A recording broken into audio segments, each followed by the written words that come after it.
할렐루야. 네. 네, 기도원 가면 이렇게 목사님.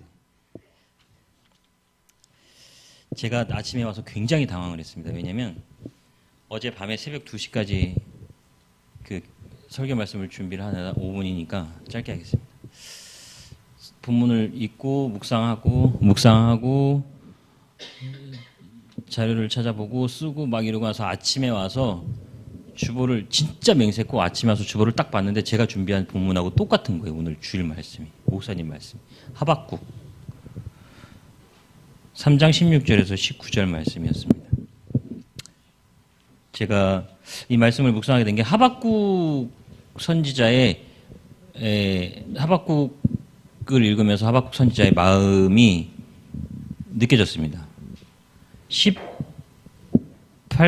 제목을 말씀하라고 그러셨지? 준비하시는 하나님께 감사합시다.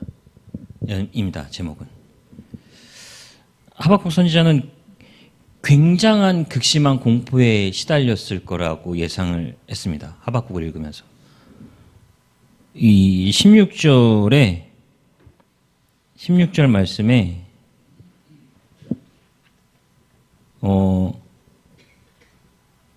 내 뼈에 들어왔으면 내 몸에 내 처소에서 떨리는도다라고 말씀을 하셨거든요. 이게 창자에 해당하는 배, 가슴, 몸체 뭐 이런 걸 의미한다고 합니다. 창자가 흔들렸다라고 토로를 하거든요. 하박국 선지자가. 이게 얼마만큼의 공포와 얼마만큼의 고뇌와 또 얼마만큼의 그 몸부림과 이런 게 있었을까라는 생각을 했었습니다. 하박국 선지자의 그 고백을 들으면서 17절에 있는 것처럼 그 바벨론의 공격이 얼마나 극심하면 무화과 나무, 포도나무, 감람나무, 양과 소가 없을 것을 가정하는 것을 하나님께서 보여주시고, 이런 것들을 미리 안 선지자는 그 시간이 얼마나 본인이 고뇌하고 공포였을까라는 생각을 했습니다. 그럼에도 18절에 여호와로 말미암아 즐거워하며, 사실 18절 말씀을 묵상하면서 전 이런 생각이 들었었습니다. 하박국 선지자의 고백이 약간 창자가 떨릴 만큼의 공포를 느끼다가 멘탈을 놓으면 이렇게 헛웃음을 짓게 되는 뭐 이런 상황? 그래서 하나님, 본인이 할 수 있는 것이 없다라고 느꼈을 거고, 무엇을 계획하시고 무엇을 생각하시고 어떠한 일들을 하실 것이라는 것을 예측하고 알게 됐을 때의 그 심정을 하박국 선지자는 그냥 덤덤하게 하나님한테 고백하는 시간이 아니었을까라는 생각을 했었습니다. 그래서 하박국 선지자가 단 하나 하나님한테 감사했던 건 뭐였냐면, 그 블레셋 군대가 와서 유다를 멸망시킬 거라는 걸 알고 있었음에도 불구하고 하나님한테 하나님 여호와로 말미암아 즐거워하고 하나님으로 말미암아 기뻐하고 힘이시고 사슴과 같게 하시고 높은 곳으로 다니게 하시리라고 노래하는 하박국 선지자의 고백은 분명히 하나님께서 그 이후에 하고 계시는 계획들에 대해서 하나님에 대한 신뢰와 믿음이 있었기 때문에 그게 가능한 고백이었을 거라고 생각을 합니다.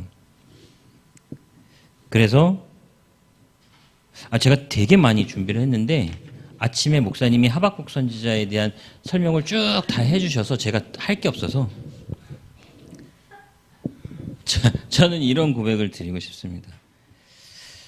요단강에 발을 담그라는 것은 물의 끊어짐을 준비하셨다는 것이고, 모리아산에 오르라는 건 대신할 순양을 준비하셨다는 것이고, 이집트를 탈출하라는 건 가나안을 예비하셨다라는 것이고, 물 위로 오라는 건 물 위를 걷게 하시겠다라는 걸 준비하셨다는 것이고, 범사에 감사하라는 건 감사할 것을 많이 준비하셨다는 것이고, 기도하라는 건 가장 좋은 응답을 준비하셨다라는 것이고, 덜 준비된 것 같아서 걱정될 땐 늘 준비된 하나님을 믿어야 된다라고 생각을 합니다. 믿으라는 건 소망과 위로와 계획과 사랑과 새 삶을 준비하셨다는 것입니다. 하나님이 다 준비를 해 놓으셨으니 현재 상황이 어떠하든지 간에, 지금 내 처한 상황이 어떠하든지 간에, 사실은 저는 하나님 묵상을 하고 하나님한테 기도를 하면서 어릴 때도 그랬고 요즘도 마찬가지긴 하지만 늘 간구하는 게 그겁니다. 하나님, 저에게 말씀해 주십시오. 따르겠습니다. 제가 행동하겠습니다. 제가 무엇을 해야 되는지 하나님 저한테 말씀해 주십시오라는 고백을 늘 합니다. 늘 하는데 그 고백들이 저는 이 하박국 말씀을 묵상하면서 느꼈던 게 뭐였냐면, 제가 발을 내딛어야, 제가 행동으로 옮겨야, 제가 움직여야 하나님께서 준비하셨던 것을 제게 보이시고 제게 역사하신다는 것을 믿습니다. 아멘. 네, 제가 그리고 이걸 마지막에 할까 말까 생각을 했습니다. 지난번 큐티 때도 했다가 호응이 너무 좋아서 되게 많이 고민을 하고,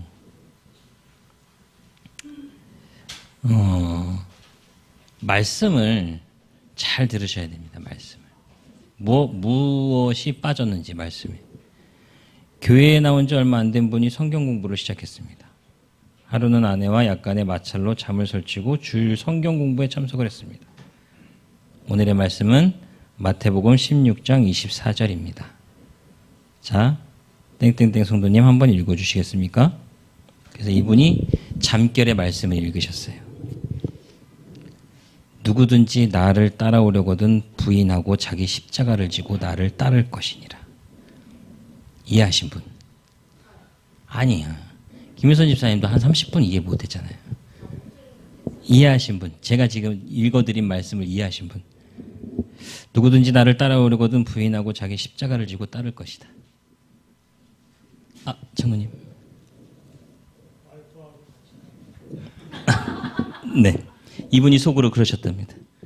아니, 자기 십자가만 지고 예수님을 따르기도 무겁고 힘든데 남자들은 부인도 없고 자기 십자가도 지고 예수님을 따라야 된다는 말씀이신가? 라고 갸우뚱했답니다. 앞에 자기를 부인하고 자기를 빼먹었다는 거죠. 자기를. 하하, 죄송합니다. 장로님이 이해하셨죠? 네, 오늘 하박국 말씀은 무엇을 준비하느냐, 내가 무엇을 준비하는 게 아니라 하나님께서 이미 내 삶에, 내 발걸음에, 내 생각에, 내 행동에, 내 모든 것들에 준비를 해 놓으셨다. 네, 우리는 그거에 대한 신뢰, 믿음, 하나님에 대한 소망, 이런 것들을 놓치고 살아가고 있지 않은가라는 생각을 했습니다. 하박국 선지자가 정말 공포스럽고 힘들고 어려운 순간에, 이 말씀을 드려요. 하박국 선지자가 예측하기로는 찬양대원이 아니었을까라고 하더라고요. 마지막에 이런 극한의 상황 속에 하나님을 찬양하고 또 하나님께 감사를 드리고 했다라는 것들을 보면, 그래서 우리의 삶도 우리가 무엇을 준비하고 계획하는 것이 아니라 하나님의 계획을 신뢰하고 믿고 하나님께 맡기고 그렇게 살아가는 삶을 살아야 되지 않을까 생각했습니다. 감사합니다. 네, 잘하셨습니다. 두 번째 설교자는 우리 김민화 집사님이십니다. 박수로 환영해 주시면 좋겠습니다.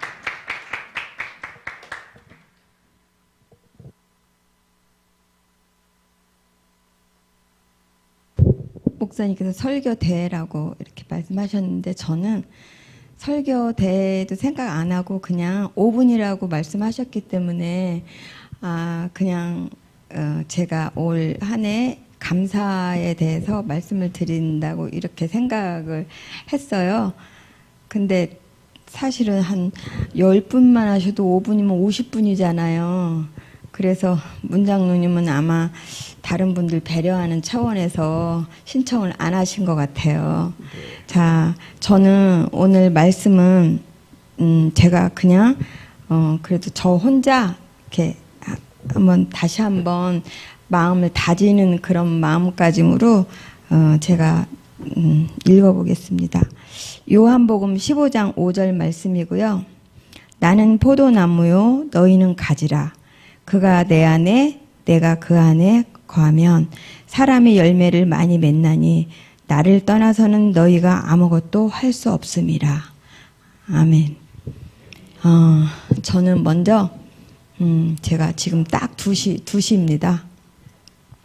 먼저 저는 하나님을 모르고 살았는데 26살 될 때까지 하나님을 알지 못했고 정말 어렸을 때도 한 번도 저에게 누가 교회를 가자고 말하는 사람도 없었고 초등학교 옆 한 15분 거리에 교회가 시골교회에 있었던 것 같은데 아마 그 시골교회에서는 한 번도 저희 동네가 한 25분 30분 걸어와야 저희 마을이 있어서 그런지 한 번도 이렇게 뭐 전도를 오거나 학교 근처에도 전도를 와서 뭐 예수님을 믿어라 이런 말을 한 번도 들어본 적이 없었습니다.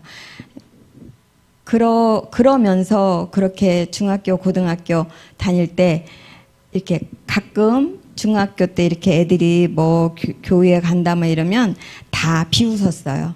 연애하러 간다. 그곳에 가면 남자 여자 애들 만나갖고 놀러 간다. 공부 안 하고 날라리들만 간다. 이렇게 생각을 하고 그 학창 시절에도 그랬고 그랬어도 주변에 있어서도 저한테 교회 가자라는 말 한 번도 누구한테 들어본 적이 없어요. 그런데 제가 발령을 받고 그때가 24살 때였던 것 같아요. 23살 때 저희 아주 홍천의 시골 초등학교인데 누가 전도를 하러 왔어요. 근데 저한테 예수님 얘기를 하는데 제가 엄마가 늘 하시던 말씀이 누구를 믿냐고 내 주먹을 믿는다고 이렇게 엄마가 하신 말씀이 생각나서 그분이 저한테 그 말을 할 때 한마디로 딱 거절을 하고 나는 아무것도 안 맞고 내 주먹을 믿는다 이렇게 말을 한 거예요. 그리고 그 이후에 아무한테도 저는 누가 교회를 가자고 말한 사람도 없었고 근데 이제 문 장로님을 만나서 이제 만났을 때도 뭐 저한테 한 번도 교회를 꼭 가야 돼 이런 말도 없었지만 이제 어쨌거나 남편이 가니까 저도 집에 혼자 있으면 심심하니까 따라갔는데 정말 믿어지지 않아서 너무 힘들었고 제가 생각하면 무당의 말은 그렇게 잘 솔깃하고 믿는데 왜 이렇게 근거가 있는 이 성경책이 있고 그렇게 목사님들이 막 그래도 하나도 안 믿어주고 그렇게 의심이 많고 진짜 물이 포도주가 됐을까? 진짜 아무 그게 없는데 태어났을까? 이게 다 가짜다라고 그러고 믿어지지를 않는 거예요. 정말 입으로는 그냥 어쩔 수 없이 입으로는 그렇게 시인을 했으나 진짜 제 마음은 안 믿어졌어요. 안 믿어지고 의심이 늘 많고 오랜 세월 26살부터 갔으니까 오랜 세월 익숙하게 그냥 교회 가서 앉으면 주기도문 하고 뭐 이랬지 진심으로 정말 예수님이 우리의 죄를 위해서 이렇게 십자가에 지고 돌아가셨다니까 그냥 겉으로는 믿지만 진짜 그게 진심으로 막 이렇게 마음에 와닿고 감동이 되고 막 그런 거는 진짜 없었어요. 그래서 맨날 늘 엄마가 정월 초면 죄송한데 5분은 조금 넘을 것 같아요. 엄마가 정월 초면 식구들 사주를 보러 간다고 무당집에 가서 1년 사주를 본다고 하시면 제가 결혼 후에도 이제 엄마가 결혼 전에도 엄마가 1년에 한 번씩 갔다 오셨지만 결혼 후에도 가면 엄마한테 솔깃해가지고 엄마 이제 엄마가 누구는 어떻고 누구는 어떻고 다 자식들 7이니까 이야기를 하시면 엄마 우리는 뭐라 그래? 그러면 엄마가 예 니네는 니네 저 신랑이 니네는 교회 다녀서 점괘가 안 나온다더라. 그리고 말씀 안 해주셨어요. 점괘가 안 나온다고. 그러시고 그 이후부터는 저도 이제 안 물어봤지요. 근데 아무튼 왜 이렇게 동네마다 무당이 있잖아요. 그러면 벌써 몇십 년 전에 3만 원이면 엄청 컸어요. 3만 원을 주고 결혼한 후에 그랬어요. 한 번 딱 갔어요. 갔는데 뭐라 그랬는데 그런 말은 또 믿어지는 거예요. 근데 정말 오랜 세월 이렇게 다녀도 안 믿어져서 너무 힘들고 그러니까 제가 어떤 때는 감정적으로 내가 정말 하나님을 믿는가 보다 그러고 눈물도 나오고 막 그러면서 성령님이 내 안에 계신가 보다 그러면서 차츰 그건 잠깐 하루 이틀 3일이나 갈까요? 그리고 딱 까맣게 잊어버리고 예수님은 저랑 관계없는 사람처럼 생각하고 그렇게 지금 이렇게까지 살아왔고 그러면서도 저가 정말 예수님을 믿는 사람인가 안 믿는 사람인가 저의 정체성에 대해서도 고민을 하고 괴롭기도 하고 그렇게 지금까지 왔는데 제가 몸이 지금 이제 재작년부터 계속 1년에 한 번씩 이렇게 길게 좀 아픈데 올해 또 이렇게 아파지기 시작한 거는 9월 16일 날 갑자기 이석증이 머리가 획 돌면서 어지러워지면서 지금 2달이 지났는데 낫지를 않고 있어요. 그런데 제가 이렇게 몸은 아팠지만 이게 아픈 게 다 나쁜 것만은 아니다라는 생각이 들었어요. 제가 아마 이번에 아프지 않았으면은 정말 예수님 찾지도 않았고 하나님 찾지도 않았을 거예요. 뭐를 가장 중요하게 생각하냐면 저는 제 인생에 돈이 첫 번째였어요. 왜냐하면 어렸을 때부터 이 돈에 대한 그런 뭐라 그래야 되나 아주 중요하게 첫 번째로 사람이 이 세상을 살려면 돈이 없으면 사람 구실도 못하고 하여튼 저한테는 돈이 제일 소중했어요. 왜냐면 어렸을 때 돈 이렇게 오빠들한테 용돈도 탔어서 학비도 받고 뭐 그런 어린 시절에 아마 그게 제일 중요하게 느껴졌던 것 같아요. 그래서 빨리 돈 벌어야지 하는 게 이제 아무튼 그래서 이제 학교도 이제 그래서 갔고 아무튼 저한테는 돈이 제일 소중하고 그렇게 이제 지금도 그렇다고 해서 돈이 소중하지 않다 이렇지는 않아요. 그런데 그게 좀 덜해졌어요. 그리고 이렇게 아프면서 예수님도 찾고 하나님도 찾으면서 다시 회복이 되면서 샘솟는 기쁨이 뭔지를 알게 됐어요. 제가 이렇게 아픈데 어쨌거나 제가 1월 3일까지 계약을 해서 다시 일을 하게 됐는데 제 소원이 지금 어떻게든지 이 중간에 멈추지 말고 맡은 거 끝까지 책임감을 갖고 다 마무리를 하고 싶고 이제 그렇게도 이제 기도를 했지만 학교에 가면 정말 애들이 너무 예쁘고 화도 안 내고 몸은 아픈데도 뭔가 다르더라고요. 그래서 이게 정말 샘솟는 기쁨이구나 그러면서 그거를 맛보게 됐어요. 그런데 제가 잠도 못 자고 하루 저녁을 꼬박 잠을 못 자고 학교를 갔는데도 활동을 할 수 있었던 거에 대해서 그냥 그게 감사했어요. 이게 하나님의 은혜로 오늘 하루를 잘 지냈구나. 또 그런 하나님의 은혜를 또 깨달았고 또 예를 들어서 믿지 않는 자녀 승관이에 대해서도 기도를 할 때 사실 옛날에는 건성이 많았어요. 그렇게 간절함이 없었어요. 근데 지금은 승관이를 위해서 기도하는데 정말 눈물이 펑펑 저절로 쏟아지면서 기도를 할 수 있게 되었고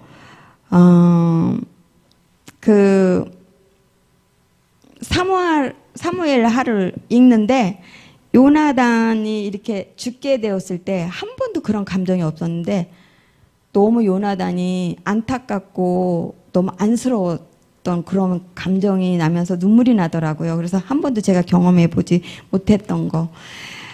아무튼 저는 예수님을 다시 이렇게 붙잡고 날마다 말씀을 읽지 않으면 하나님과 가까이질 수 없다는 것을 깨달았고요. 오늘 여기 새로 지금 자리에 효선 집사님 어머님 그리고 승관이 있는데 어떤 목사님들이 말씀하셔도 정말 별로 와닿지 않고 공감이 되지 않았는데 별 유명하지 않은 분이 하더라도 어떤 간증을 들었을 때 너무 이 하나님 믿는 게 눈에 보이지 않는 하나님 정말 믿기가 쉽지 않잖아요.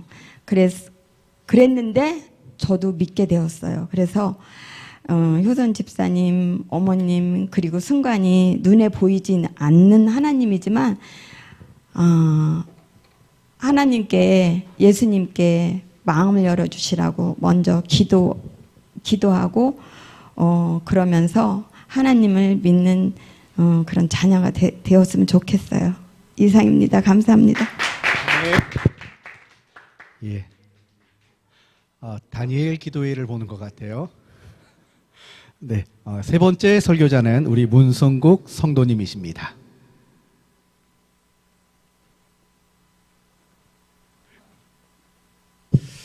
딱 겉으로 보면 전도사님 같죠? 제가 그 선정한 그 본문은요. 시편 8편 3절 그리고 4절 두 가지입니다. 제가 읽어드릴게요. 잘 들어보세요. 주의 손가락으로 만드신 주의 하늘과 주께서 베풀어 두신 달과 별들을 내가 보오니 사람이 무엇이기에 주께서 그를 생각하시며 인자가 무엇이기에 주께서 그를 돌보시나이까. 아멘. 인자가 무엇이기에 주께서 그를 돌보시나이까에서 저는 예전에는 인자가 그 인자하다, 마음이 넓다 뭐 이런 건 줄 알았는데 그 인자가 사람의 자식을 얘기하더라고요. 사람이 뭐길래 이 말씀은요 제가 늘 마음속에 품었던 말씀이에요. 항상 마음에 품고 있어요, 정말로. 그래서 저는 자연을 너무 좋아하는데 그것들을 만드신 위대하신 하나님은 얼마나 크실지. 그런데 그런 위대하신 분이 저를 생각하시고 저를 돌보아 주신다는 것을 생각하면 제 마음이 기쁘고 정말 편안합니다. 다른 사람은 몰라도 온 땅의 주인이신 하나님이 나를 사랑하신다라는 믿음만 있으면은 이 세상 그 누가 나를 감히 대적하리요. 그때는 정말 강하고 용감한 사람이 됩니다. 이것은 허상이 아닌 정말 어떤 것보다 현실적인 부분이라고 저는 생각해요. 저도 원래는 감사에 대한 설교를 해야 되는데 올해 감사할 일 또는 감사 간증으로 제가 잘못 생각하고 저만의 어떤 개인적인 차원에서 감사 간증 두 가지를 준비해와서 굉장히 주관적일 수 있는데 너그러운 마음으로 저의 간증을 들어주시면 감사하겠습니다. 제가 빨리 말씀드릴 테니까 한번 그때까지 끝날 때까지만 집중해 주시면 정말 감사하겠습니다. 저의 첫 번째 감사는 제가 하나님을 믿는다는 거예요. 저는 하나님을 믿고 하나님을 인정합니다. 근데 이게 결코 당연한 게 아니더라고요. 보이지 않는 하나님을 믿고 그것을 인정하는 것은 기적과도 같은 일인데 저는 매일 믿으니까 매일매일 기적을 경험하는 거죠. 그게 매일매일 진짜 그게 신기하고 놀랍고요.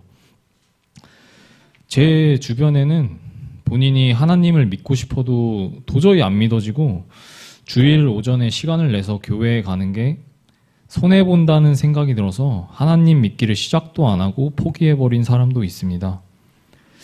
이 이야기를 저는 듣고 나서 하나님을 정말 믿는 것 또한 하나님께서 주신 선물이라는 것을 저는 알게 되는 경험이었습니다. 내가 믿고 싶다고 해서 믿는 것이 아님을 알게 됐습니다. 저는 30살이 넘어가면서부터는 하나님을 믿는 사람들이랑 믿지 않는 사람들의 차이점이 뭔지 눈에 많이 들어오더라고요. 무엇을 중요하게 생각하는지 가치관이 정말 반대고 아예 다르더라고요. 하나님을 믿는 사람들은 정말 본질적인 가치는 무엇이고 무엇이 영원한 진리인지 알려고 노력하고 궁금해하는 것 같아요.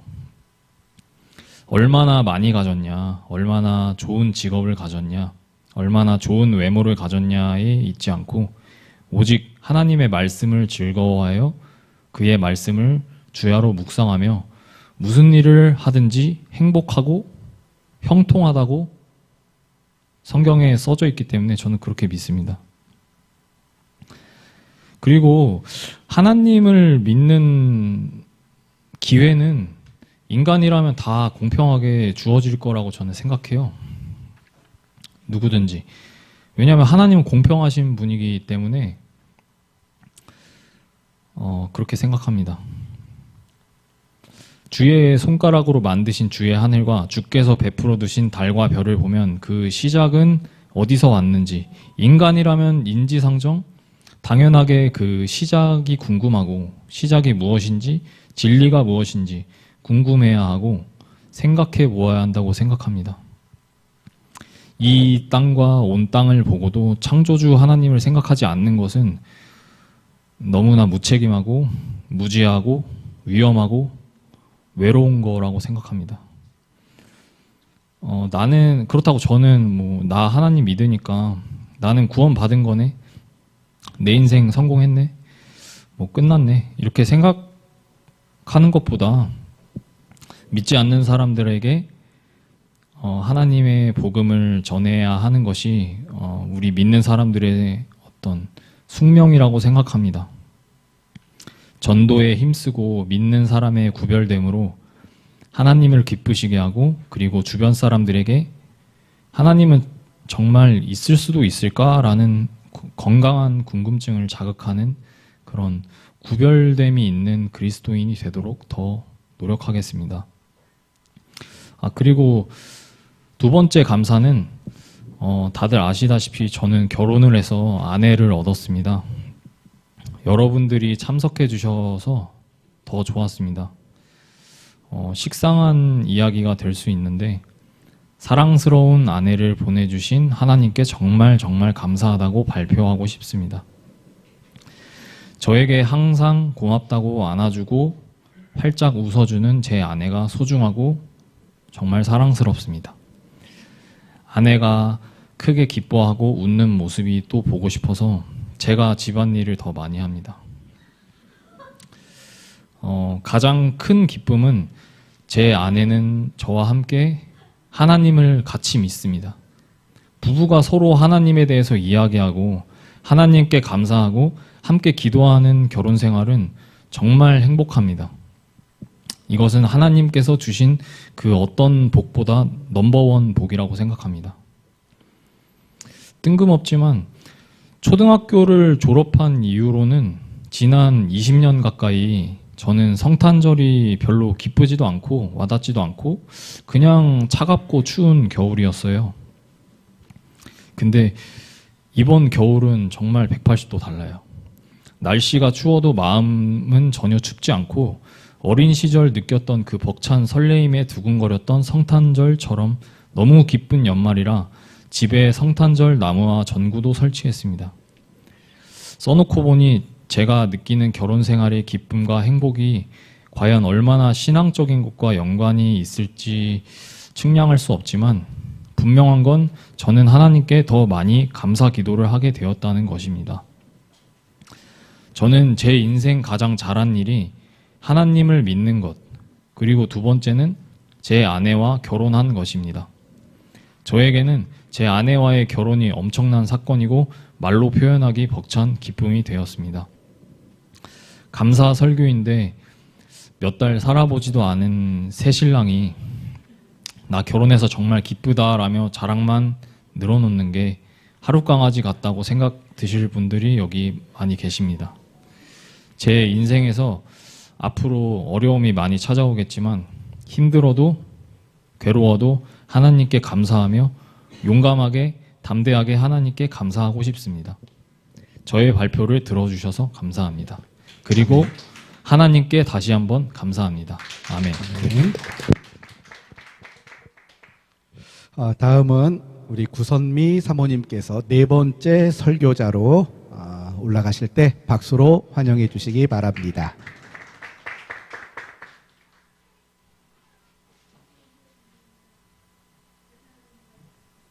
네, 마이크 켜주시고요. 설교 본문은 데살로니가전서 5장 18절입니다. 범사에 감사하라. 이것이 그리스도 예수 안에서 너희를 향하신 하나님의 뜻이니라. 저는 형준이를 출산하고 몇 개월이 지나서 신랑, 그러니까 그 전부터서도 좀 싫은 마음이 있었는데 형준이를 출산하고 몇 개월이 지나서부터 신랑을 더 원망했습니다. 형준이를 출산했을 때는 시부모님과 같이 살았는데요. 형준이가 울면 시부모님께 가서 왜 우는지 모르겠다고 하며 묻는 신랑의 모습이 못마땅했습니다. 제게는 안 물어보고요. 그때는 저도 신랑도 아기가 왜 우는지 모르기에 시부모님께 물어보는 게 당연하다고 생각하고 오히려 물어볼 시부모님이 계셔서 감사해야 하는데 그때는 감사할 생각을 못하고 못마땅해 하며 원망했습니다. 그러면서 원망이 계속 누적되어 갔습니다. 그러던 중 형준이가 초등학교 5학년이 되었을 때 남편 없어도 살 수 있어라는 악한 생각을 하면서 신랑이 더 싫어지고 원망이 되었습니다. 그때는 아내의 머리가 남편이고 또 아내는 자기 남편에게 복종하기를 죽게 하듯 하라라는 말씀을 몰랐습니다. 남편이 있는 것만으로도 보호를 받고 있는 것인데 남편이 없어도 산다는 무지하고 교만하고 악한 생각을 했습니다. 그러다가 신랑의 사역지로 인해 일산으로 이사를 오면서 조현 증세가 생겼습니다. 마음이 너무 불안하고 두려웠었습니다. 그러면서도 신랑을 원망하는 것은 여전했습니다. 조현 증세로 잠을 못 자게 되면서 수면제를 먹었지만 제대로 잠을 잘 수 없고 그 부작용 때문에 더욱 힘겨운 시간으로 고통스러울 때 김상숙 권사님으로부터 하루에 감사한 것을 적어서 카톡으로 보내라는 권유를 받았습니다. 감사의 내용은 누구의 도움 없이 혼자서 걸을 수 있어서 감사합니다. 팔을 움직일 수 있어서 감사합니다. 앉을 수 있어서 감사합니다. 등등 이런 식으로 감사한 것을 몇 달간 보내던 어느 날 문득 신랑에게는 감사한 적이 한 번도 없었다는 생각을 하게 됐습니다. 감사를 하다 보니까 그 감사가 확장되어서 한 번도 감사하지 않고 나와 자녀에게 해주는 것을 당연하게만 생각했던 것이 당연한 것이 아니고 감사한 것이었다는 생각을 하게 됐습니다. 그래서 마음으로 신랑에게 감사하고 말로도 감사하다고 하려고 노력했습니다. 신랑에게 감사하다 보니 신랑이 고맙고 좋아지게 됐습니다. 신랑에 대해 감사하게 하시고 그동안 신랑을 원망했던 것을 회개하게 하시고 불안과 두려움도 없게 해주시고 지금은 신랑과 화목하게 해주셨습니다. 하나님께 감사하다가 신랑에게도 감사하게 되면서 신랑과 사이가 좋아지게 해주셨고 신랑의 사랑을 더욱 받게 해주셨습니다. 감사하니까 더 감사하게 해주시며 저희 부부가 서로 위하고 사랑하게 해주시고 가정이 행복해져 가게 해주시고 제 몸도 더 건강하게 해주시는 하나님의 은혜를 받게 하셨습니다. 모든 것이 하나님의 영광이고 감사입니다. 이상입니다. 아멘. 이제 마지막 5번째 설교자는 김효선 집사님이십니다. 올라가실 때 또 박수로 환영해 주시면 고맙겠습니다.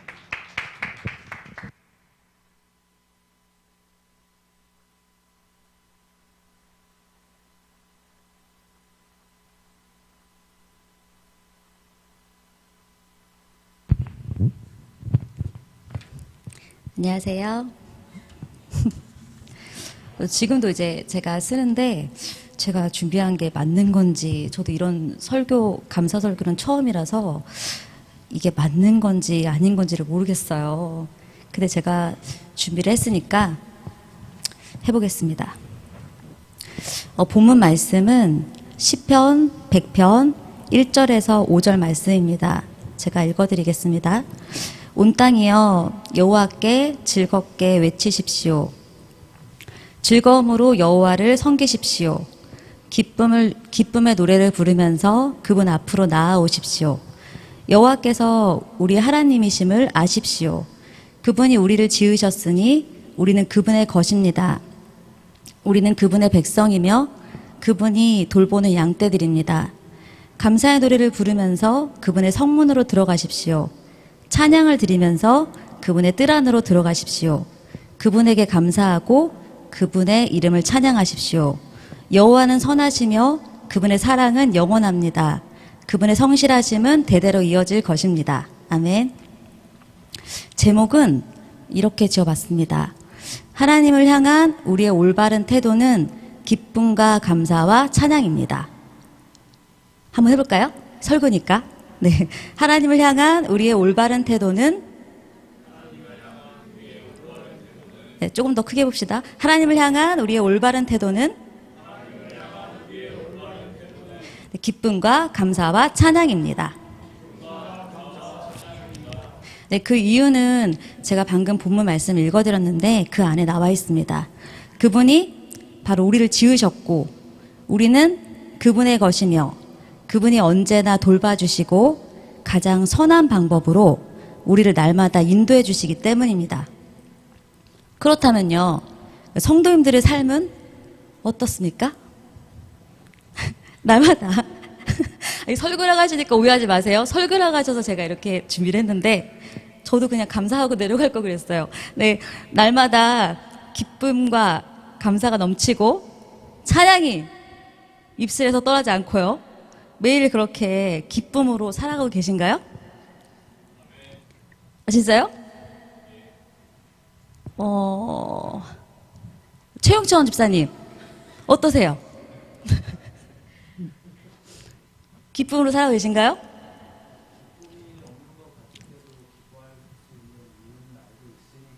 네. 그렇죠. 네.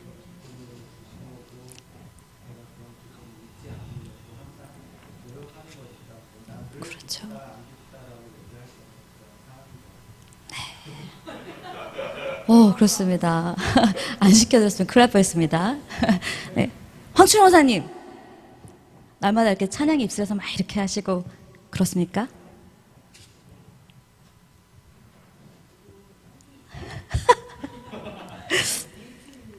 네, 그렇죠. 맞습니다. 한 번만 더요. 우리 구지유 청년 어때요? 찬양이 막 이렇게 춤추고 그래요? 그렇죠. 그렇습니다.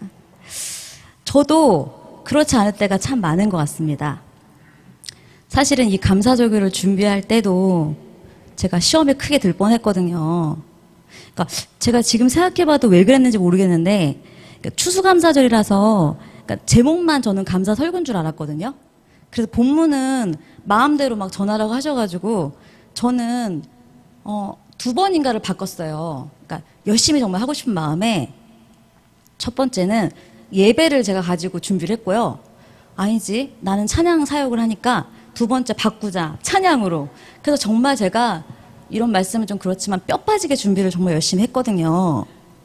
그리고 나서 정말 그 두 번째 찬양으로 준비를 했을 때는 제가 정말 혼신함을 다해서 준비를 했어요. 그날 거의 하루를 5분짜리인데.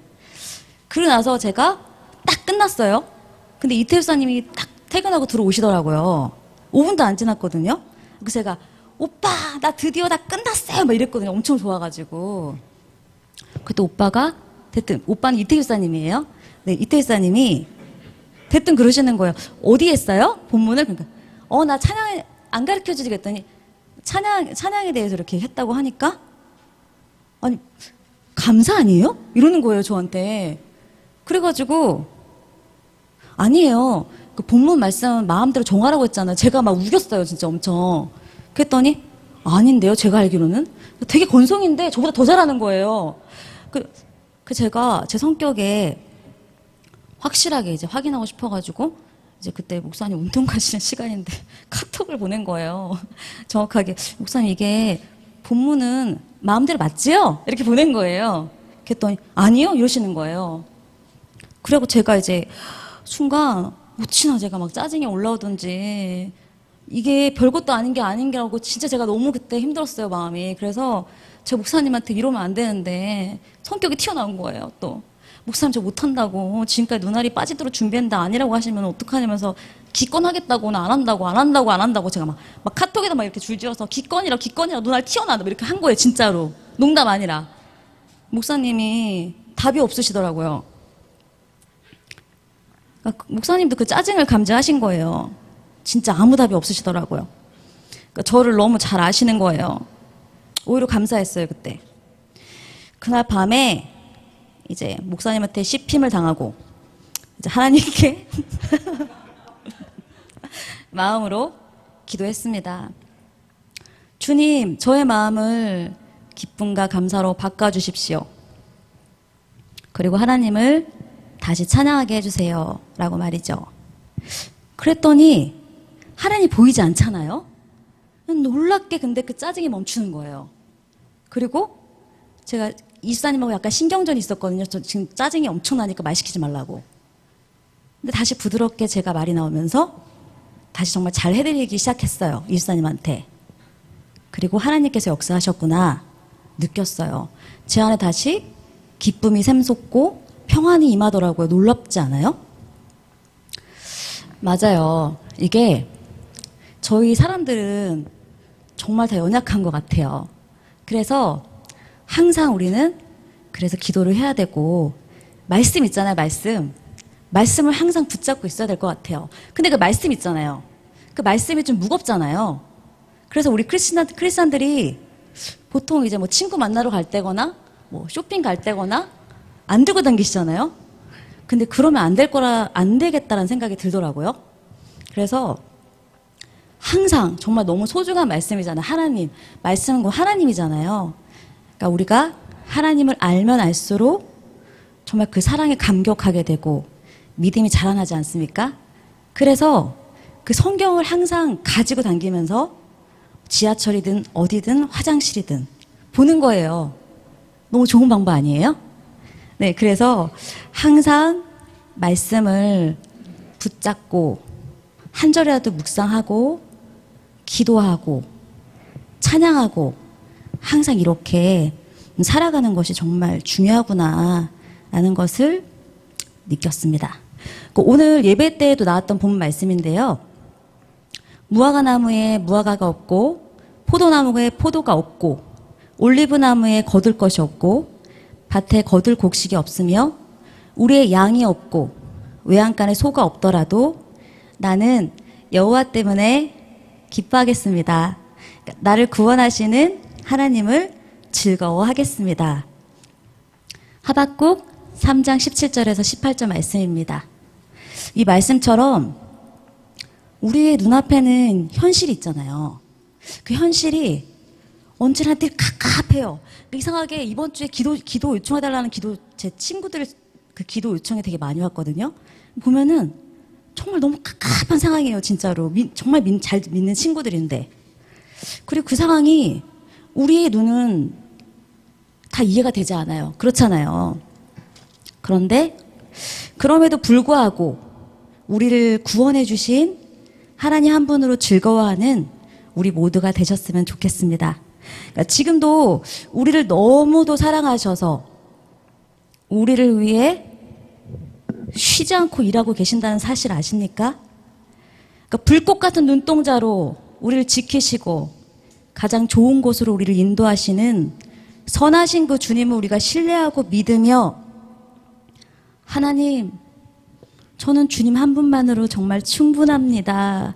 라는 고백이 우리 입술에서 끊임없이 흘러나오는 복된 삶이 되시기를 바랍니다. 그래서 하나님을 찬양할 수밖에 없는 우리 모두가 되었으면 좋겠습니다. 네, 끝으로 오늘 저희 엄마가 나오셨거든요. 근데 엄마가 되게 고생을 많이 하셨어요. 저희 엄마가 어려서부터 되게 많이 고생을 하셨거든요. 그래서 저의 평생 소원은 엄마가 정말 예수님을 아는 거였어요. 왜냐하면 하나님을 알면은 이런 것들이 정말 중요하지 않잖아요. 그리고 너무 행복해지거든요. 정말 현실은 너무 불행해요. 근데 하나님을 알게 되면, 하나님을 만나게 되면은 정말 활짝 웃음꽃이 피어날 수 있거든요. 근심 걱정이 사라지거든요. 불면증 이런 게 있을 수가 없어요. 정말 하나님을, 이렇게 좋은 하나님을 엄마가 조만간에 꼭 만나게 될 거라는 것을 확신하고 믿으며 기도합니다. 그러니까 우리에게 베풀어 주신 모든 것이요. 정말 이 모든 것이 뭘까요? 하나님의 은혜입니다. 할렐루야!